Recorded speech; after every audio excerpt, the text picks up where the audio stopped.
¿Y tú que te creías el genio más fecundo? ¿Y tú que nunca fuiste capaz de perdonar? Con odio despiadado campañas emprendías a cambio de contratos que es que por libertad. ¿Dónde está tu orgullo? ¿Por qué tanto coraje? Porque hoy estás vencido, quieres publicidad. Ya ves que no es lo mismo que gane el maltratado, hoy que estás sin contrato, que lata que nos das. Maldita cerrazón, me duele que ahora sufras y llores y te humilles sin un gramo de humor. La vida es la ruleta en que apostamos todos. Y el PRI te había entregado contratos por millar. Pero tu mala suerte al PRIAN ha derrocado. Falló hasta tu razón, ya vuélvele a pensar.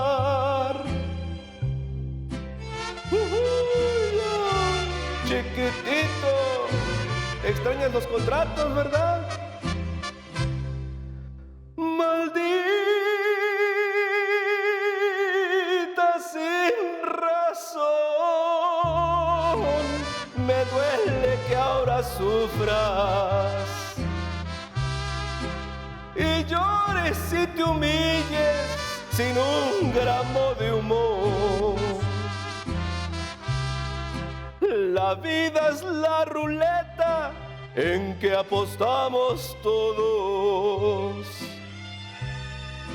Y el PRI te había entregado contratos por millar.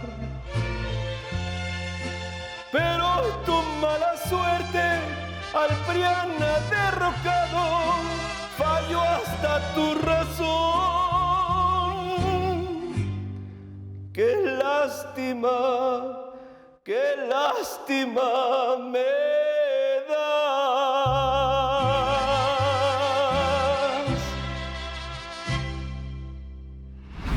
Buenas noches, bienvenidos a Chamuco TV. En esta ocasión tenemos en el estudio a un invitado muy especial. Es un miembro, un integrante del movimiento Frena, que actualmente está ocupando el Zócalo de la Ciudad de México en protesta al gobierno de López Obrador.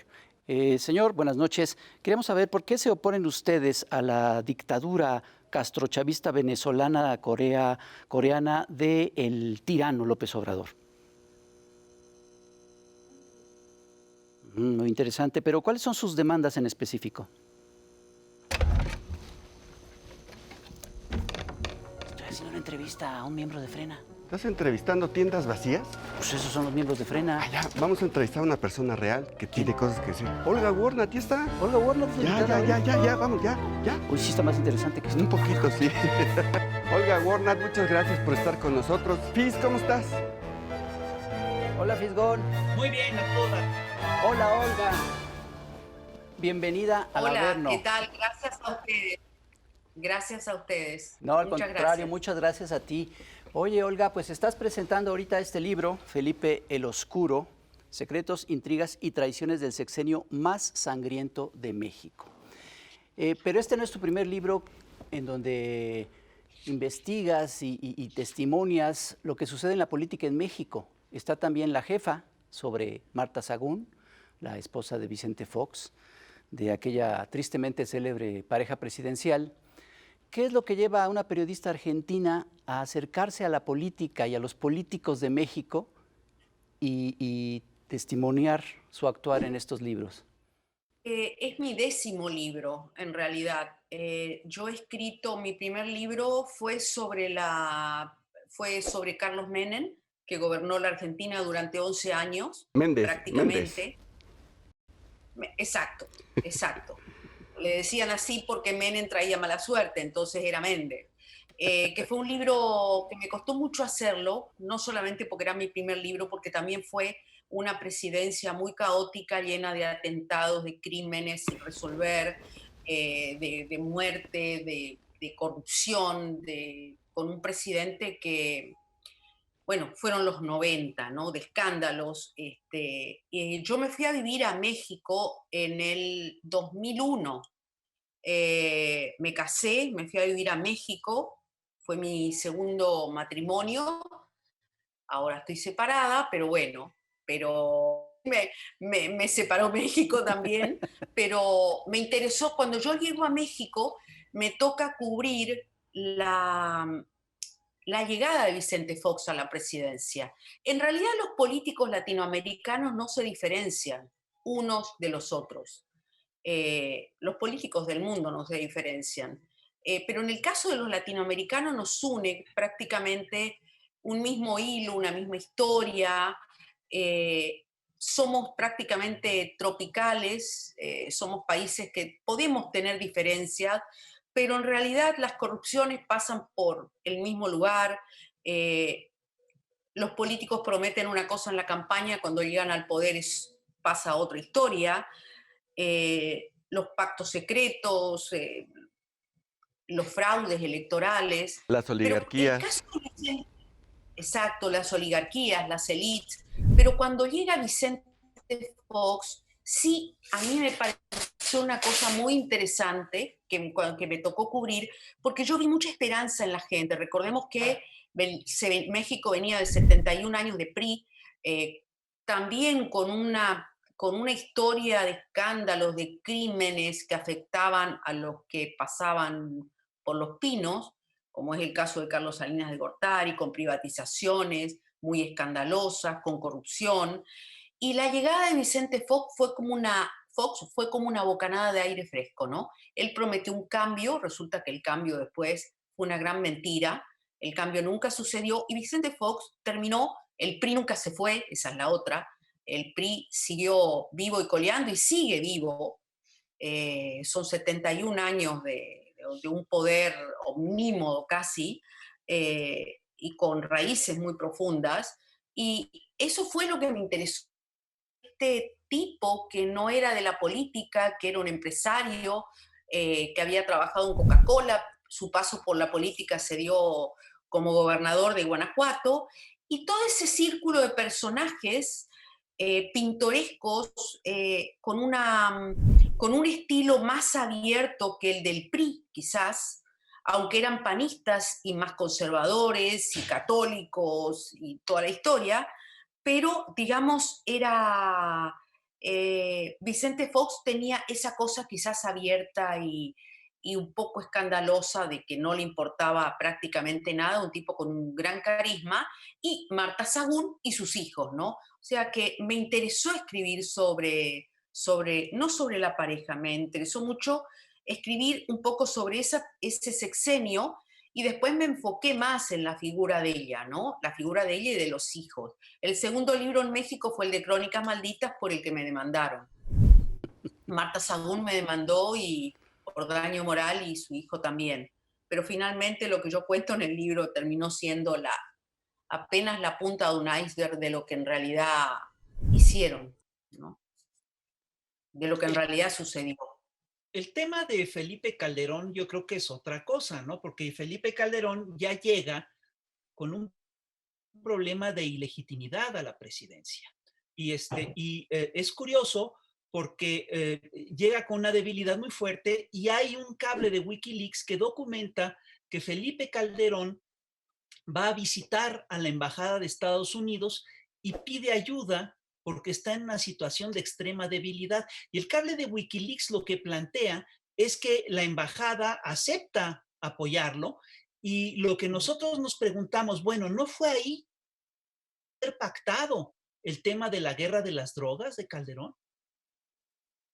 Sí, totalmente. Yo más o menos lo planteo en el libro, Así es es. decir, cuando yo planteo dos hipótesis cuando me preguntan en el caso de García Luna, o sea, ¿cómo llega García Luna a Calderón? Porque Calderón tenía una enemistad profunda con Vicente Fox. Ellos pactan, y yo digo, los une no el amor, los une el espanto o el odio hacia Andrés Manuel López Obrador. Por eso hacen ese pacto para impedir que López Obrador llegue y concretan ese fraude, ¿no? Que para mí fue un fraude. Entonces uno se pregunta, ¿cómo llega Genaro García Luna, hoy detenido en Estados Unidos, acusado de todas las maldades del mundo que ya sabemos, tráfico, cártel, jefe de un cártel, podemos decir mil cosas de criminal, podemos decir mil cosas de García Luna. Ahora, ¿cómo llega García Luna desde Vicente Fox? Porque ya tenía un cargo importante, era nada más y nada menos que el jefe de la AFI, la gran policía de Vicente Fox. ¿Cómo llega hasta Felipe Calderón? Porque casi llega en piloto automático. Previo a cuando Felipe Calderón era presidente electo, cuando todavía no había asumido, se realiza una reunión en Cuernavaca entre la DEA, Genaro García Luna, no recuerdo en este momento qué militar fue, y Eduardo Medina Mora, que era el procurador, después en el gobierno de Felipe Calderón, ¿no? Y en esa reunión asiste Karen Tandy, la misma titular de la DEA que había condecorado en el 2004 a García Luna, lo había condecorado. Nunca le retiraron esa condecoración, lo había condecorado por su servicio en la guerra contra el narcotráfico, como el etcétera. Ella asiste ahí y ahí se pacta, digamos, el que García Luna se instalara como secretario de Seguridad durante el sexenio de Calderón, pero ya se hablaba de la guerra a las drogas. Es que en realidad la guerra a las drogas no comienza en el sexenio de Calderón. Calderón lo que hace es ir a Michoacán, disfrazarse de militar, como lo hizo, ponerse el gorro ridículamente y lanzar el gran operativo sin estrategia, sin nada, pero la guerra ya venía del sexenio de Fox. Lo que hacen es blanquearlo, porque ahí se plantea la iniciativa Mérida, los miles de millones de dólares que son aprobados por el Congreso de Estados Unidos, que abarca 2 presidencias de Estados Unidos, una republicana y otra demócrata. Y después vemos también a Hillary Clinton, eh, la gran, el gran emblema, digamos, demócrata de los Estados Unidos, que era secretaria de Estado, acompañando a García Luna en, en México. Y son cosas que uno puede pensar, que yo muchas veces dije, pero esto es un absurdo por donde uno lo mire, es difícil analizarlo, pero no es tan difícil. Complicidades de gobiernos a gobiernos. O sea, hay complicidades, no solamente tiene la culpa Felipe Calderón, Vicente Fox o Enrique Peña Nieto o los que pasaron por el poder y aceptaron esto, sino también los gobiernos de Estados Unidos, que Hay un hicieron dato, barbaridades. hay un dato que es interesante, que es otro cable de Wikileaks, señala, entre otras cosas, o documenta, que en febrero de 2009, Genaro García Luna le prometió a Michelle Chertoff, que era secretario de Seguridad Interior de Estados Unidos, usted tendrá libre acceso a nuestra información de inteligencia en seguridad pública. Bueno, eso te habla, obviamente, de que ahí hay un vínculo fortísimo entre el gobierno Fuertísimo. mexicano, el gobierno de Estados Unidos y sobre todo, y el vínculo se da alrededor de un negocio. Exactamente. Entonces, lo que uno se puede preguntar es, ¿por qué razón O sea, sería pensar que son muy estúpidos los gringos de no saber que Genaro García Luna ya para esa época tenía lazos con el cártel de Sinaloa, pero vínculos muy profundos. Y venía ya de vínculos con el cártel de Juárez, con Amado Carrillo Fuentes desde los 90. ¿No lo sabían? Esa es la gran pregunta. Sí lo sabían. Pues Sí lo aquí sabían. tendemos a pensar que sí lo sabían. Oye, Olga, lo que nos acabas de decir refleja claramente cómo Estados Unidos utiliza el tema de las drogas y el tema del supuesto combate a las drogas como una herramienta para infiltrar países, para controlar el mismo narcotráfico y para hacer caer o no en desgracia a ciertos personajes. Hubo personajes como Noriega en Panamá que desde luego eran gente de ellos, y por alguna razón cayó en desgracia y ahora lo tiene en la cárcel desde hace miles de años. Ahora le tocó a García Luna. Es decir, es un claro ejemplo de que en realidad a ellos combatir las drogas no les interesa en lo más mínimo, porque además se meten todas y se las siguen metiendo todas. El combate a las drogas, entre comillas, es una herramienta política de Estados Unidos, sobre todo en América Latina. Y tú lo has documentado perfectamente, ¿no es así?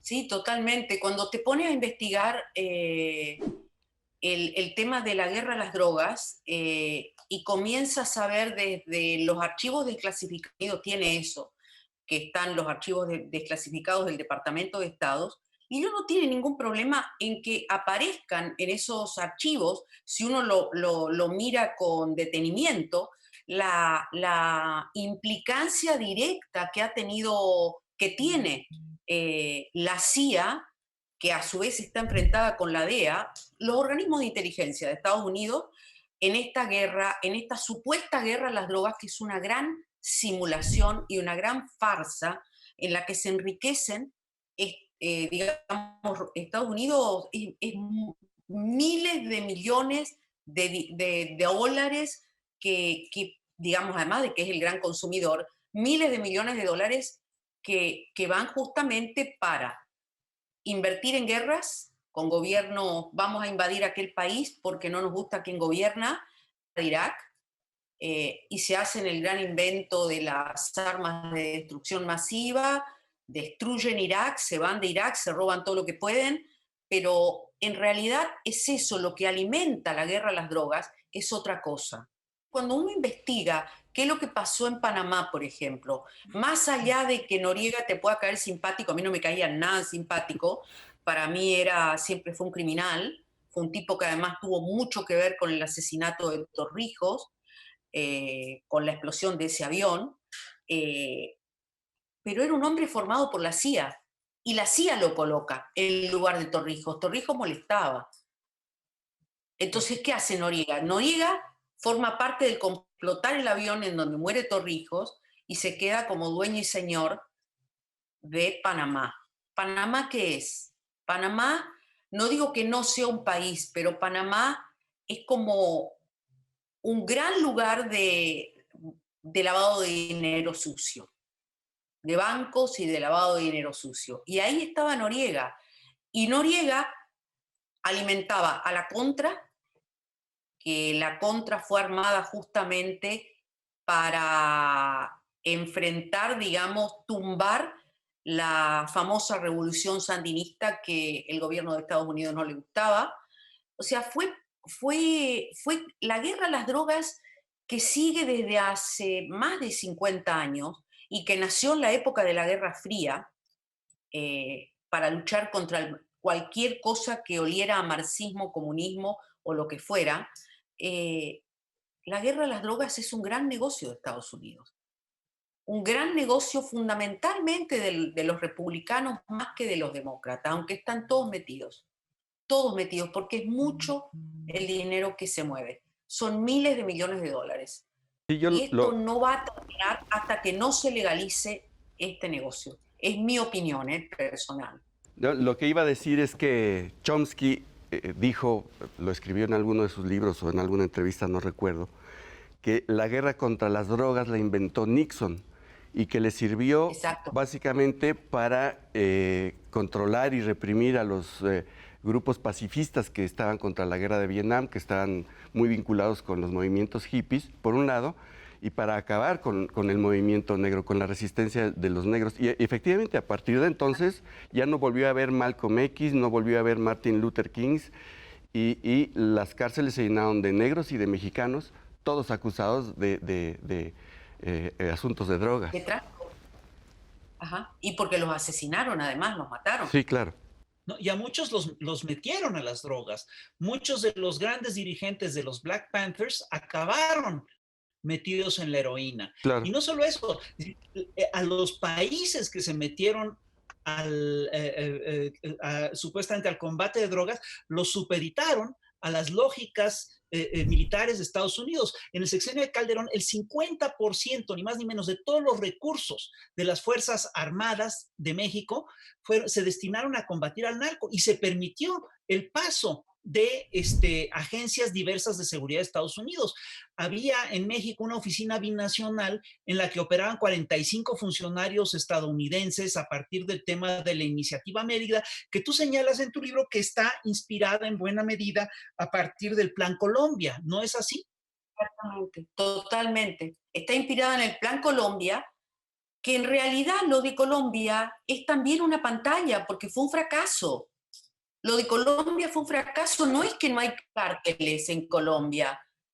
Lo que pasa es que Pablo Escobar llegó un momento en que no le sirvió más. Cuando Pablo Escobar se vuela el avión de Avianca, donde mueren 100 personas o más, ya no sirve más Pablo Escobar, como no sirvió el Chapo.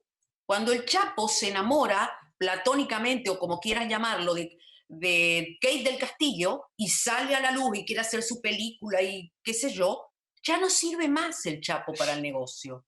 No sirve más. Es decir, como no sirvió García Luna. En Colombia siguen existiendo los cárteles del narco, controlados por ellos, por supuesto. Controlados por la DEA, controlados por la CIA, siguen existiendo. Lo mismo que en Perú, lo mismo que en Bolivia. Y en este esquema, ¿qué tanta importancia tiene la personalidad de un político oscuro como el que describes, que es Felipe Calderón? Muchísima importancia. A mí me interesó mucho, me interesaba muchísimo indagar sobre la personalidad de Calderón, porque justamente Calderón, yo digo, qué curioso, entra por el fraude, nunca gana una elección por el voto popular, jamás. Perdió la única que podía haber ganado, que era la gobernatura de Michoacán. Y comienzo a indagar en su pasado a través de sus amigos del PAN, militantes del PAN, los que compartieron con él cuando él era diputado, a través de la familia, de los compañeros de infancia, de los compañeros de la Libre de Derecho, de los funcionarios que compartieron con él, que fueron parte del sexenio, y todos me marcaban lo mismo: resentido, tenía innumerables estallidos de cólera, no podía aceptar a alguien diferente a él, o sea, no podía trabajar en equipo, tenía un gran complejo, había sufrido de bullying cuando era niño y cuando era adolescente. Tenía una pésima relación con su padre, que había sido la contracara de él. Era el hombre bueno, el hombre que había sido el intelectual del PAN, que murió en la pobreza, a quien él odiaba por otra parte, y murió enemistado con su hijo. Cuando Felipe Calderón ingresa al PAN, el padre se va porque dice: el partido va a ser destruido por los empresarios. Bueno, no, lo destruyó su hijo, de hecho. No solamente por los empresarios, lo destruyó el hijo. Sí. Es decir, un hombre que destruyó todo lo que encontró a su paso, y que además tenía un problema que en un hombre público, en un presidente en este caso, en alguien que tiene la gran responsabilidad de conducir un país, él tenía la adicción al alcohol, y la tiene. Porque que yo sepa, él no se ha hecho ningún tratamiento. Y un hombre que tiene una adicción como la tenía él, y que pedía ayuda a los amigos y que lo sacaban de los bares como lo sacaban, es decir, con esa adicción al alcohol, la adicción al alcohol genera, como la adicción a los estupefacientes, a cualquier droga, generan personalidades adictivas. Entonces es una personalidad adictiva al protagonismo político, por eso lo vemos ahora militando en las redes como si acá no hubiera pasado nada, como si nunca hubiera gobernado. Y esa personalidad adictiva es peligrosa. ¿Por qué? Porque él puede haber tomado y las tomó y tomó decisiones de Estado en esas condiciones. Él comenzaba a tomar, según me dicen todos, a la tarde. Y están los nombres de las personas que indican que él tomaba. Hubo un accidente que ustedes, no sé si ustedes recuerdan, Ah, cuando a la Felipe bicicleta. Calderón aparece. Él dijo que fue de la bicicleta y no fue de la bicicleta. Eso fue en un estado un poco lamentable, que se cayó por unas escaleras, Se cayó de un elefante en ese rosa. estado. Ajá, ajá, exactamente. Entonces, la decisión que puede tomar un hombre en ese estado, un presidente en ese estado, afecta para mal o para bien a millones de ciudadanos. En este caso, para mal, a millones de Ahora ciudadanos bien, mexicanos. que estuviera alcoholizado no quiere decir que no se enterara de lo que hacía García Luna, ¿o sí? No, que no, claro que sabía lo que hacía García Luna, porque idiota no era. Ahí no llegó por tonto, ahí llegó por pillo, que es diferente. O sea, llegó porque quiso llegar, por sus ambiciones desmedidas de poder, que no le importó, como él mismo dijo, haya sido como haya sido. O sea, haya sido como haya sido, no importa. Por trampa, con trampa, sin trampa, yo quiero estar ahí. Es decir, claro que sabía. La relación de él con García Luna era sumamente estrecha, como la que tuvo con Juan Camilo Mourinho. Seguimos en Chamuco TV platicando con Olga Warnat, autora de Felipe el Oscuro, este libro que dice aquí en la portada, el libro prohibido durante el gobierno de Calderón. Olga, tú escribiste este libro hace más de 6 años, cuando estaba terminando el sexenio de Felipe Calderón. ¿Qué pasó? ¿Por qué tardó tantos años en publicarse y por qué ese libro que se prohibió durante el gobierno de Calderón? ¿Qué fue lo que pasó? Bueno, justamente eso. Fue un libro que tendría que haber salido en el 2012. Fue un libro que yo comencé a escribirlo en el 2010, pero digo, lo que voy a contar, a veces a mí me da un poco de pudor contarlo, pero en realidad lo tengo que contar para darle marco a este libro que tendría que haber sido publicado en el 2012 y sale publicado 8 años después.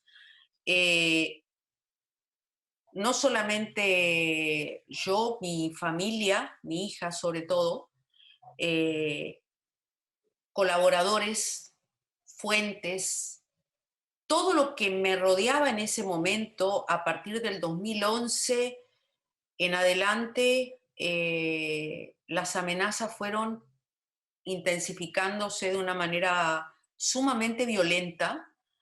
Fue muy complicado trabajar, muy complicado. Yo recorrí todo México.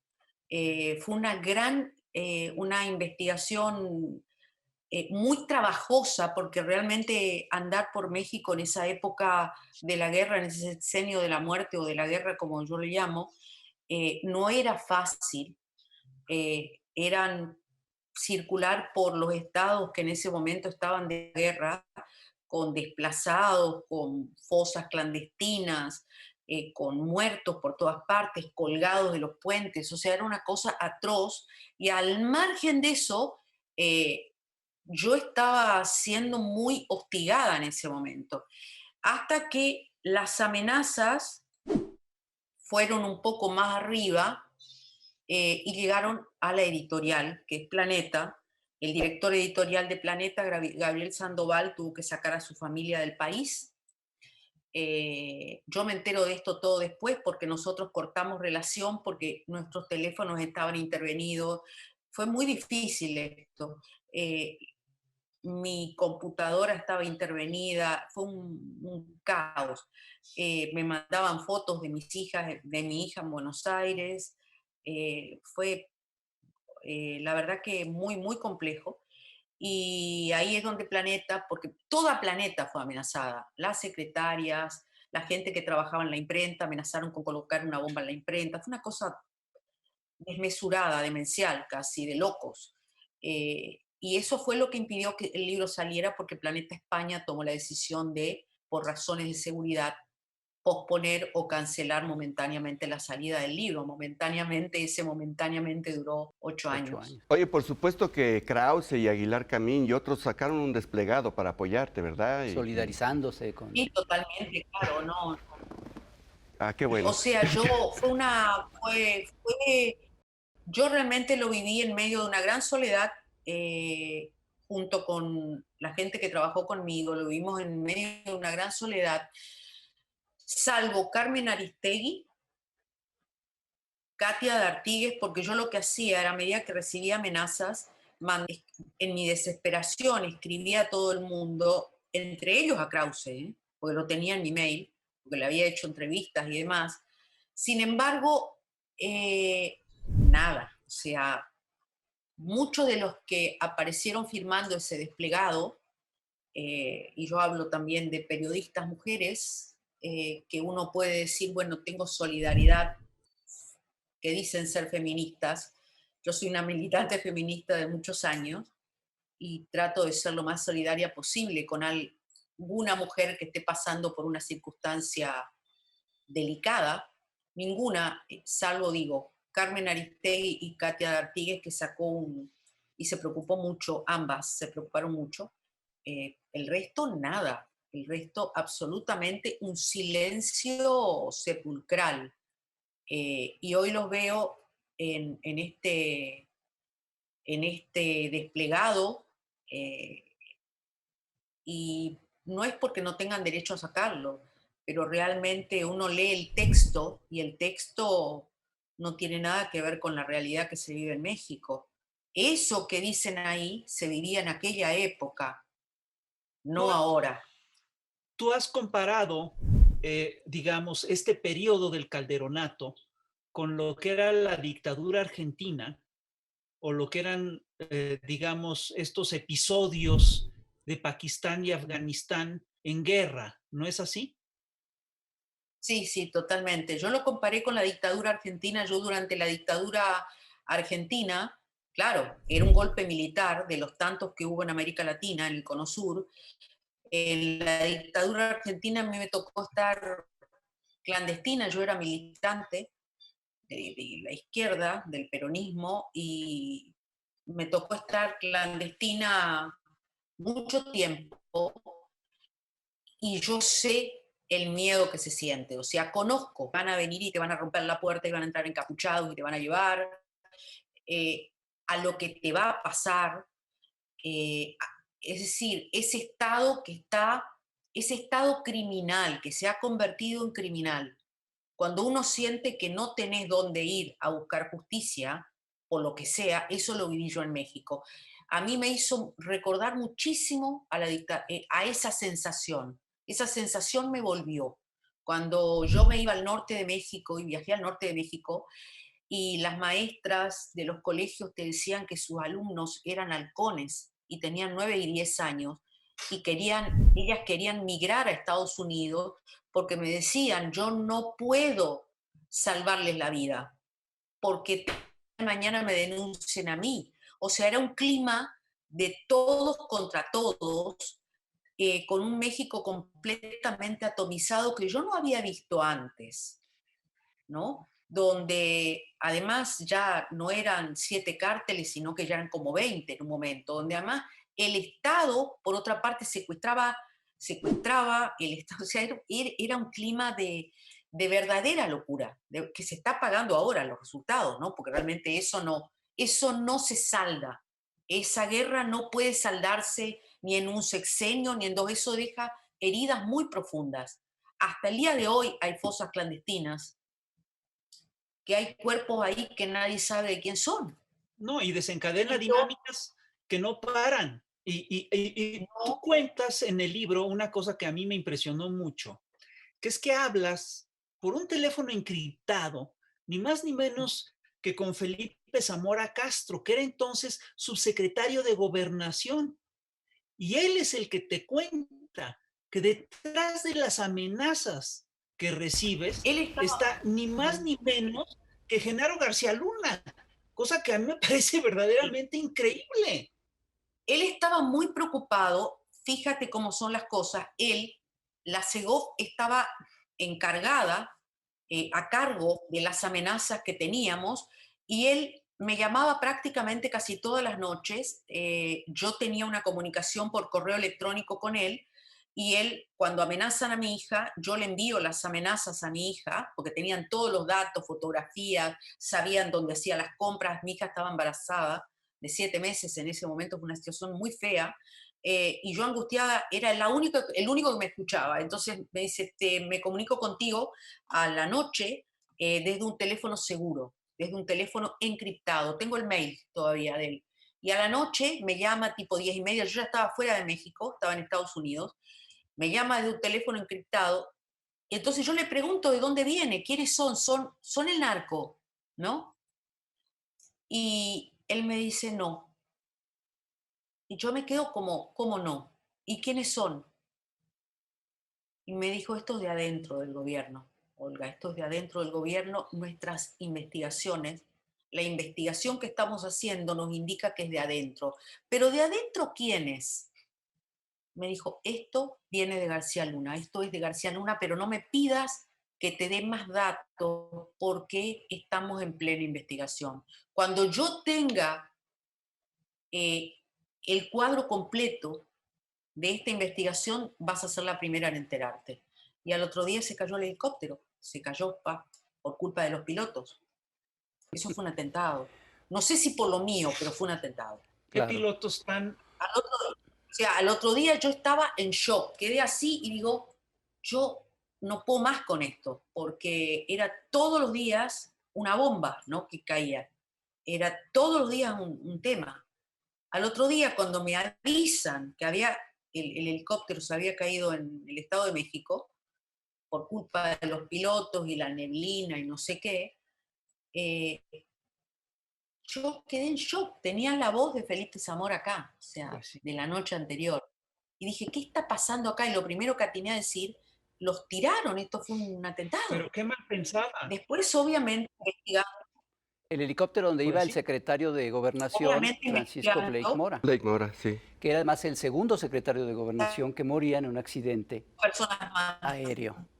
Olga, leer tu libro es un ejercicio de memoria, es volver a recordar una serie de cosas que sucedieron durante ese sexenio de Felipe Calderón, que incluso, bueno, en mi caso, que nosotros cronicamos esas cosas en nuestros cartones cotidianamente, algunas cosas yo ya las había olvidado, y entonces leerlas otra vez en tu libro, pues te digo, fue un ejercicio de memoria. Esto que comentaste hace un momento, descuartizados, cuerpos, cabezas, cuerpos colgados, fosas clandestinas, atentados a secretarios de gobernación, realmente un escenario terrible. Y este personaje que estuvo al frente en estos 6 años quiere regresar al poder. ¿Cómo es posible que un personaje así, yo creo que en mucho basado en esta desmemoria, quiere regresar al poder? Tú que conociste a este personaje, ¿cómo te explicas esto? Yo lo explico por lo que dije hace un ratito. Él tiene una gran adicción al protagonismo político. Él quiere volver al poder, pero de cualquier manera, para mí, Felipe Calderón es el pasado y debe pagar por lo que hizo. Es absolutamente válido que los presidentes deban pagar por estos crímenes, o este genocidio que él dejó, porque él no deja ningún legado. Él deja un México devastado, un México con muertos, con desaparecidos, con familias a las que nunca les pidió disculpas ni les pidió perdón. Ni siquiera inició una reparación de Estado que corresponde a las víctimas. Y quiere regresar y se arma un partido político. Yo no creo, para mí no se lo merece. Él no merece estar en la política. Él tiene que irse a su casa y cerrar la boca. Bueno, es que hay millones de mexicanos. Por una cuestión de respeto hacia esas miles de víctimas que él dejó en el camino. Simplemente por eso. Bueno, hay 2.700.000 mexicanos que piensan que no debería de irse a su casa, sino que debería de irse a juicio. Ah, sí, pero también hay un Por eso ministro de dije, la Suprema por eso- Corte que piensa que no. Así es. Pequeño detalle. Pequeño pero por detalle. eso A justamente ver, dije, él a debe ver, y pagar por lo recuérdame, que ¿quién puso ese ministro de la Suprema Corte? A ver, déjame pensar. ¿Un tal Felipe qué? ¿Quién lo habrá puesto? Un tal Felipe no sé qué. Sí, pues sí, el señor Aguilar, si mal no recuerdo. Luis María exactamente. Aguilar, ¿no? Sí. Y a propósito de esto, Olga, estamos a unos días del juicio público incluso a Genaro García Luna. ¿Tú qué posibilidades crees que haya de que hable, De que de involucre que a su ex jefe. involucre a su ex jefe, al expresidente, y qué posibilidades de que se haga justicia en este sentido? Te veo como muy pesimista. Sí, ¿sabes por qué soy pesimista? Porque acá hay un tema importante que yo creo que, no sé si ahora, pero quizás cuando las cosas se enfríen un poco, primero te aclaro, es una audiencia la que hay ahora, ¿no? Hay más de 120.000 pruebas que tiene el juez de Nueva York y bueno, vamos a ver qué hace García Luna. Lo que a mí me comentaron es que él estaba como ablandándose, pero yo tengo mis desconfianzas o no tengo mucha confianza en esto. Yo quisiera que vaya preso y lo condenen a 50 años y o tal vez si habla que diga nombres importantes, no que diga alguno de por abajo, no que no es tan importante de segunda línea.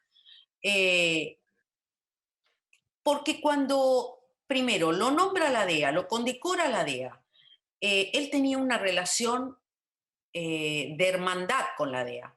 Cuando estaba en Estados Unidos, él tenía una consultora, antes de caer, con 3 socios. Un ex de la DEA, Larry Holyfield, que había sido jefe de la DEA en México durante la época de Fox. Un ex FBI, que es quien paga la fianza, la primera vez que intenta pagar la fianza, cuando él quiere salir y ofrece una fianza, es este ex FBI, y un tipo de la CIA, pero un tipo de la CIA con un historial tenebroso detrás. Estos 3 eran sus socios. Por favor, estos 3, que eran los socios de la consultora de García Luna en Estados Unidos, ¿no sabían el historial?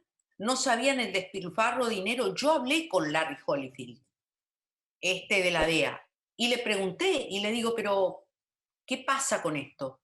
No, yo no voy a las reuniones, yo solamente presté mi nombre.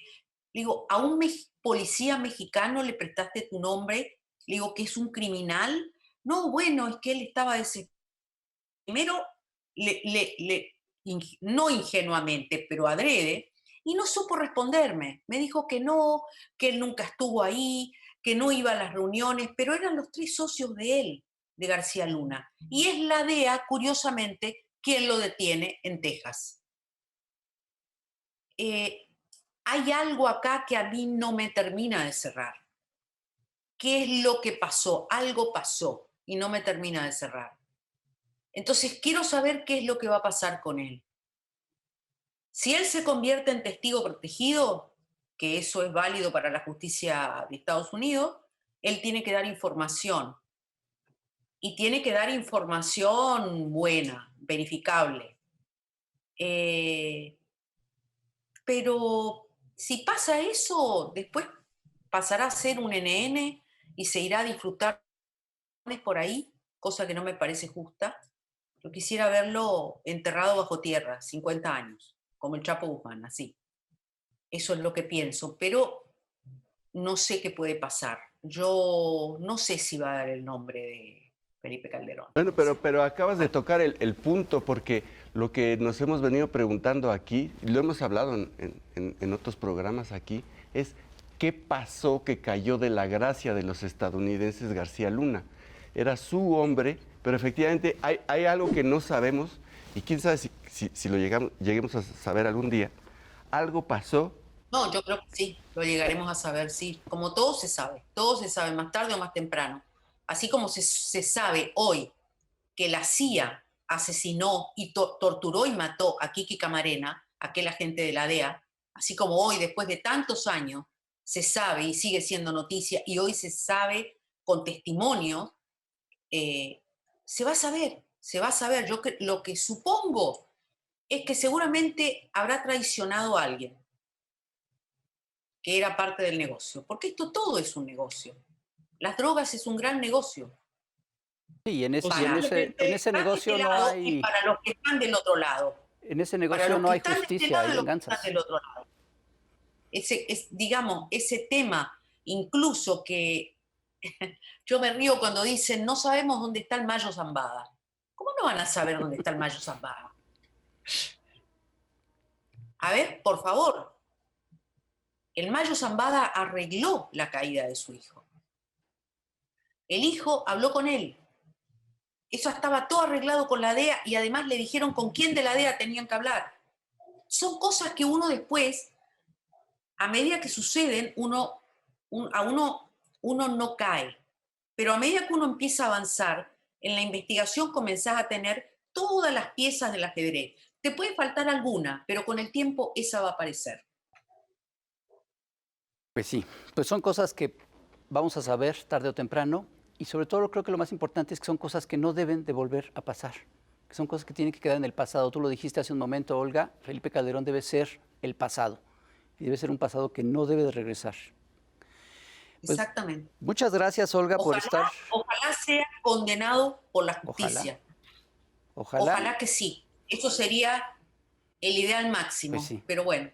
Pues sí.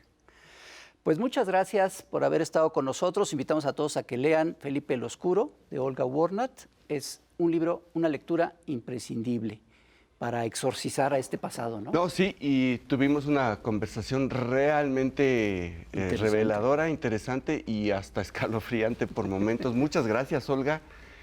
Gracias a ustedes, un placer. Gracias por estar con nosotros, pero gracias por tu trabajo, por tus libros, por aportar toda esta información que es realmente necesario conocer. Muchísimas gracias y ojalá te podamos tener por aquí otra vez cuando escribas el libro sobre por qué cayó García Luna. Te mandamos un abrazo muy fuerte. Sí, pues yo también le quiero agradecer a Olga el trabajo. Ahora sí que resulta luminoso ver tanta oscuridad, ¿no? Iluminada. Sí. Muchas gracias. Pues muchas gracias. Nos vemos en la próxima. Les mando un abrazo enorme.